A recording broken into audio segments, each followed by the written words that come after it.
What up, gatekeepers? Back at you with another episode for CTG. Today's video is going to be absolutely crucial if you're looking for bigger gains in your personal development. And I'd actually like to talk about a concept first that I like to call roots. And so a great way to understand the sequence of events to increase the rate of improvement, right? Because we all grow, and it is important that we don't focus too much on the speed of growth, which is what I did originally. Which when we go past that line of moderation, we can get extremely stressed out and try to work on too many things at once, and then we eventually basically do nothing because we're trying to improve so fast, right? So that's why simple is so effective, because when we lessen everything we're trying to focus on, we then in turn focus on the most important things that are going to grow other things around us, right? And this applies in the same roots concept applies to all things in our game and in our life. Whatever you're trying to improve upon, you can implement this new skill that I like to call roots, okay? So an example of this in your game, okay, per se, could be composure, right? If we have the ability to have good composure, if that's one of our roots in basketball, which I believe it is, it's going to elevate tons of different skills in basketball at the same time as you're trying to improve composure, right? Because mentality is a huge aspect of the game, right? So it's a root because things will follow improvement just from focusing on that most important aspect. So this is very, very similar to 80-20 principle. 20% of the things we do gives 80% of the output. It's very, very true, but we have to do our best job of deciphering what's the most important, right? Figuring out what roots are to whatever we're trying to improve upon, and then focus on just that thing. Don't focus on the other little things. Okay, another example in life could be mindfulness, right? So in this explanation of the podcast, this is the most important thing to understand, is that mindfulness can truly change your game and it can truly change your life, right? And so if we focus just on mindfulness, tons of other things around us are going to be elevated, which is exactly why it is a root concept in the first place. And what I've been trying to focus on lately is keep things as simple as possible, the least amount of things I can think about in a day.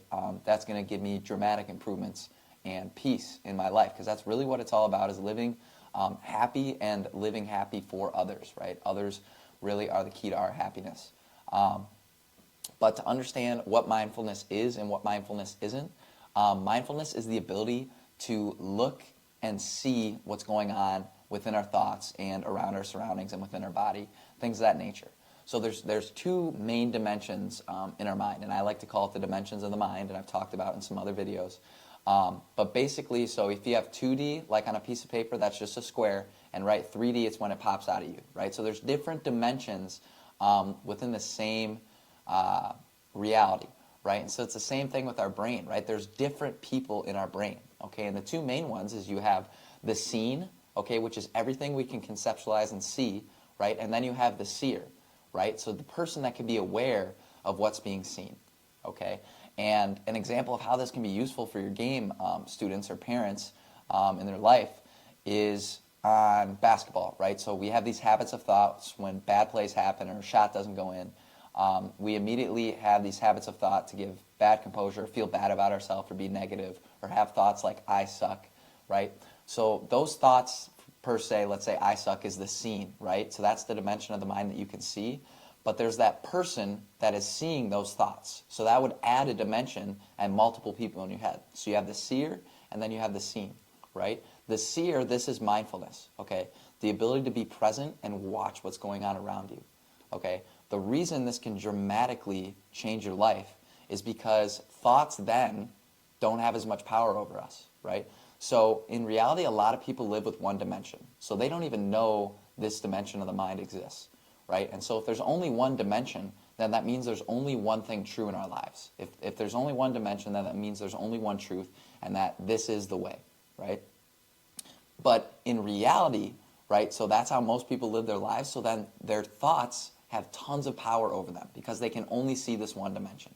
So anything this dimension says, you believe to be true, which almost all cases what this dimension says is not true, right? So those thoughts of I suck, if you don't have the seer, you believe this to be true. But the second you add the other dimension in the brain, right, and you see these thoughts happening, you can then say, you can reason with yourself. Is it really useful for me to tell myself that I suck?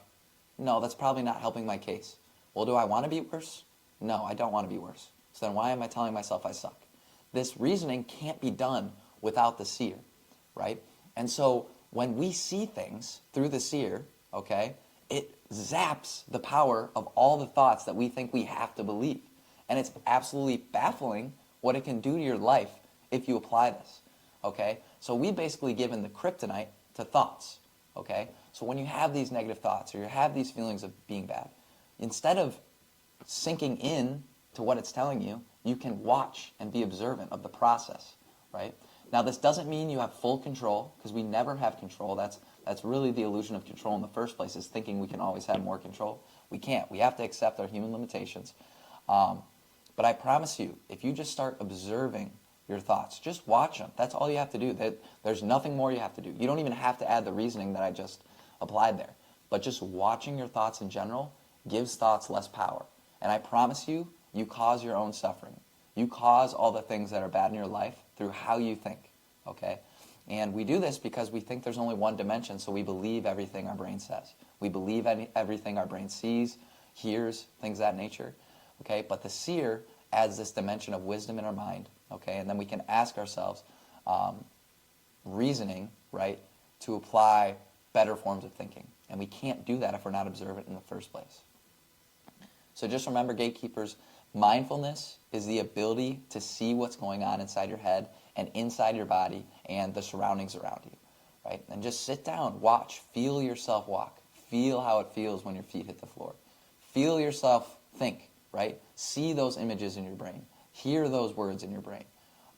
See those thoughts popping up in your head, right? Just the ability to see, right, gives those thoughts less power. Give those thoughts kryptonite. Because I promise you, we're the ones that cause our own suffering, not the external things around us like I've talked about before. What happens to us isn't what makes us suffer. It's how we respond that makes us suffer, right? And if we can't see, we don't know how we're responding. So I strongly encourage you, gatekeepers, take the time to be mindful. And the best part about mindfulness, it makes every moment of time productive. Every moment of time is possibly a way to improve yourself when you're being mindful. And the ability to train your mind at any given moment, you know, that's a crazy, crazy value to have that you can't do with a lot of other things you're trying to improve upon. So I promise, gatekeepers, implement mindfulness, and of course that roots concept that I talked about if you're trying to improve faster at whatever you're trying to improve upon. Okay? And let me know, gatekeepers, with responses to this, what you think of the content that we post, and if you are applying mindfulness in your life today. I'm Coach Jack. We out, baby. Peace.